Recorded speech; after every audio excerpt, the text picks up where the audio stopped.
What's up guys, and welcome back to another Wynand Crypto video. I've been discussing for years why we need to be strategically stacking certain projects, and I've been lately piecing together how many of these initiatives have multiple ties to major players like Arcax, along with various alliances and organizations.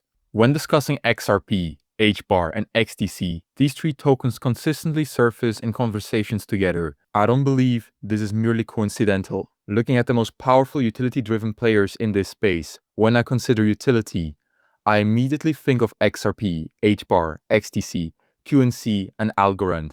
These are the projects I know by heart, since I've been studying utility-focused crypto assets endlessly, and they represent some of the most notable ones. Like I mentioned, I don't think their frequent pairing is just a random chance. I believe these projects are collaborating closely because of their numerous connections to major industry players. Take Arcax for instance. They're significant facilitators of tokenization, but it extends beyond just Arcax and a handful of organizations and partnerships. I've been discussing XDC extensively lately, and one entity that repeatedly emerged is Ubix. Ubix represents a fresh stablecoin clearing platform. It's actually backing Hedera. It's also backing XDC, since I created content about it, but it's also backing Acceler. This is crucial to pay attention to. I'm going to examine these individually. When we analyze the Hedera situation, Ubix, this new stablecoin clearing platform backing Hedera, has secured a $10 million seed funding round supported by multiple major crypto investors. This aims to standardize stablecoin redemption and boost adoption. Regarding XDC, they've partnered with Ubix Foundation to implement Ubix settlement on the XDC network and support initiatives for a worldwide stablecoin settlement network. If we examine the investors, we can see them all listed below. There's some major names present. First off, we have Coinbase Ventures, FunEck, Galaxy, Pioneer, Layer Zero, and Paxos. As I mentioned, Ubix is clearly concentrating on significant developments surrounding stablecoins. This is the ideal time to focus on this, but we already have two major networks connected, Hedera and XDC. What about Acceler though? Because Acceler actually links players like Paxos and Ripple to Ubix, which also connects to banks. From Acceler's perspective, stablecoins need to be everywhere. Ubix connects stablecoins issuers like Paxos and Ripple to banks and fintechs, enabling smooth redemption of stablecoins for fiat at par value. It requires open access across all blockchains. That's where Acceler enters the picture. So Acceler, together with all these major players and others in the Ubix Association supporting Ubix planned Q4 launch, will collaborate to ensure this becomes as successful as possible and connects to as many blockchains as feasible. We already know Acceler has 70 plus chains connected. When we consider what's actually happening here, we're witnessing crucial infrastructure being prioritized, and it all traces back to XDC, HBAR, and XRP. Beyond this, there's AUDD. This actually just launched on Hedera recently. I believe the Hedera Foundation just announced it. Here we have the Australian digital dollar stablecoin AUDD officially launching on the Hedera network. I'll probably create a Hedera video tomorrow discussing this further, since it's one of the many significant moves happening for Hedera this year regarding stablecoins. We know the AUDD stablecoin isn't just launching Hedera in Q3 of this year, which has already happened. There are also tests for Ripple XRP enabling on-demand liquidity for cross-border transactions. Plus the XDC network AUDD partnership focusing on trade finance and Fireblocks integration. By the way, these remain active. Even though it's launching on Hedera, these partnerships are still ongoing. These stablecoins and all these major developments have connections back to some very prominent utility-based networks for good reason. Additionally, remember the connections to the DTCC. This one only involved XRP and HBAR. But these are the types of patents and documents you should investigate, because when you consider this emerging financial system and tokenization generally, we'll think of specific players. Hedera and XRP consistently appear in discussions about tokenization. Why? They're the two making the most noise around this besides players like Ondo. On top of this, there's the Mika Crypto Alliance. Looking at the Mika Crypto Alliance, it includes XDC, Ripple, Hedera, and several others as well. The fact that we keep seeing Hedera, Ripple, and XDC in almost every major announcement, document, and patent, plus all these connections, tells me these three are projects you really want to focus on, especially as you approach that utility-driven market. Speaking of bases, what about Base? Recently, Base announced that JP Morgan is bringing banking on-chain.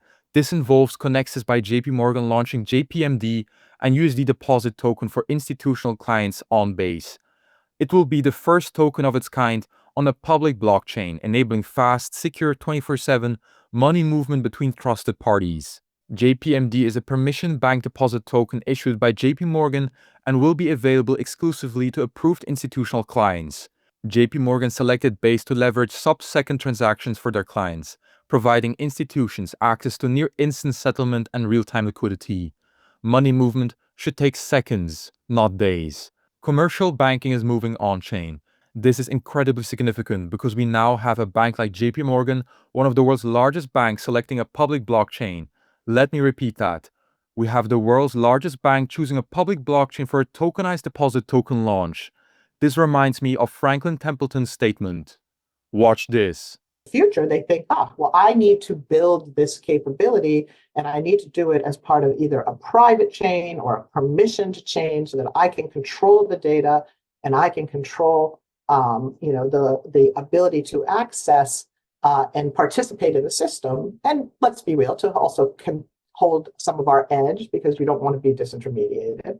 But I think what the missing understanding is that you are building a system that is going to be highly vulnerable if you go into these permissioned pools or into these private blockchains, because the number of developers that you have working on your security model, the number of nodes that you have actually doing verification is going to be far, far, far, far, far, far fewer than any public blockchain, even new and beginning public blockchains.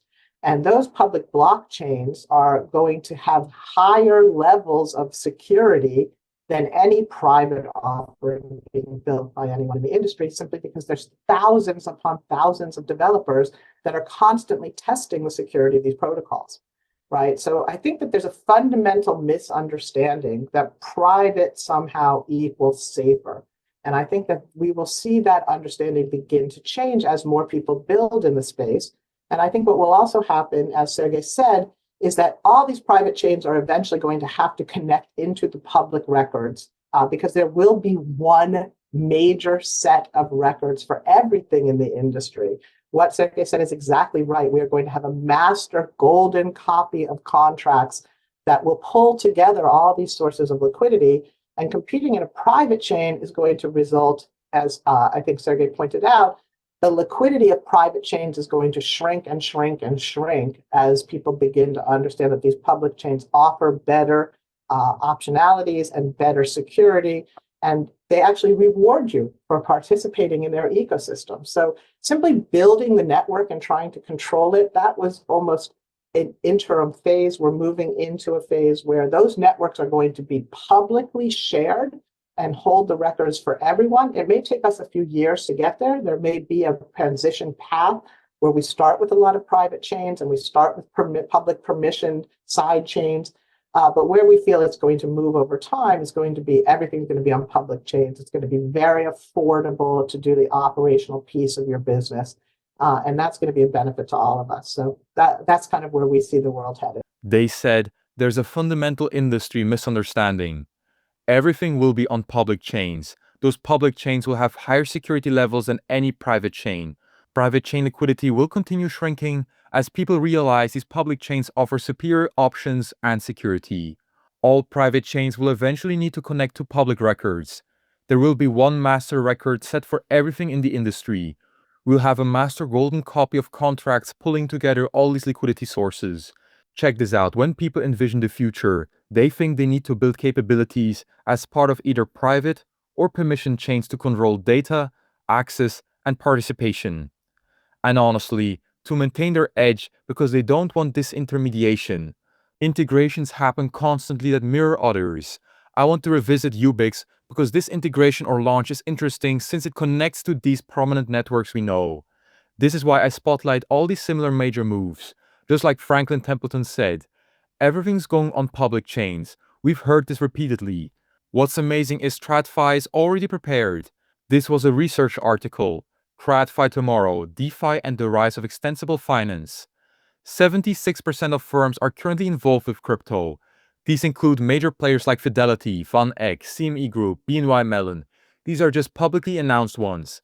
Total engagement is 76.3%. Additionally, 66% of TradFi firms are working with DeFi. Again, these are already announced. BlackRock, Franklin Templeton, Connexus, Visa. But 66%. Think about all the unannounced developments coming to this space. TradFi also rejects the notion that private blockchains equal public permissionless blockchain value. Public chains enables fairer, easier participation with better connectivity versus private or permission chains. Broker neutrality, network effects, liquidity aggregation. TradFi firms believe DeFi will inevitably become critically important to most core businesses. It's going to take over. We're witnessing real-time convergence. Is the primary reason we have major daily announcements. Stablecoins are dominating. As time horizons extend, traditional finance sees DeFi as inevitable. How important will DeFi be in 11 to 15 years? Overall thinking, 37.7% moderately, 34.3% very, and 16.3% critically. How important will DeFi be in 15 plus years? Basically, extremely important. I know this is a longer time frame, but these survey participants are likely being conservative.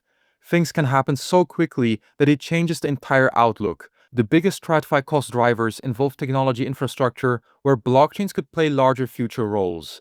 Blockchain will revolutionize all of this. TradFi firms will be more involved with DeFi if not for regulatory uncertainty, which 52% cite as a limiting factor. Listen, considering what's happening, I really believe over the coming weeks, months, and years, these public blockchains will become increasingly valuable. And you guys, I have a special trick for you which nobody seems to be using, and I cannot wrap my head around why. Because if you sign up through my link down in the description onto the BTCC exchange, you get a 10% deposit bonus, and now stay with me here. Now here comes the important part. If you have any trading capital on any other exchange and you move it to your newly created BTCC account, you get on top of your capital, you moved another 10% extra trading capital. As an example, so if you move or deposit $50,000 to your account, you get $5,000 for free. I'm not kidding. I really don't understand why nobody's doing this. To me, it really seems like people sometimes are too lazy or just don't like free money. I cannot make that account for you. Now please pause the video for a minute to make an account. You can thank me later in the comments below, because this limited time promotion is by far the easiest way to increase your trading capital. Now let's jump back into the video. Today, I discussed many of these public blockchains, XDC, XRP, and HBAR. These are just 3 of the major utility-based projects I could discuss that are seeing numerous connections develop. Integrations are happening as well. We're seeing more partnerships connecting to all 3 and even more multiple ones. For example, Arcax has ties to Algorand and others. When I think utilities always considered the XXX trio, XRP, XLM, and XDC. But I saw this emerge and had to discuss Ubix because this is connecting to these major networks we already have a strong connection with. This will become increasingly common. XDC, HBAR, XRP, these are definitely 3 projects for your watch list if they aren't already. I'm sure many of you probably hold all 3. If you have all 3 in your portfolio, I believe you're positioning yourself for significant market success. Smash that like button and subscribe. We're witnessing the biggest financial revolution in history, and you don't want to miss a single connection in this utility-driven future. Join the free Telegram below. Thank you very much for watching. Wynand Crypto, out.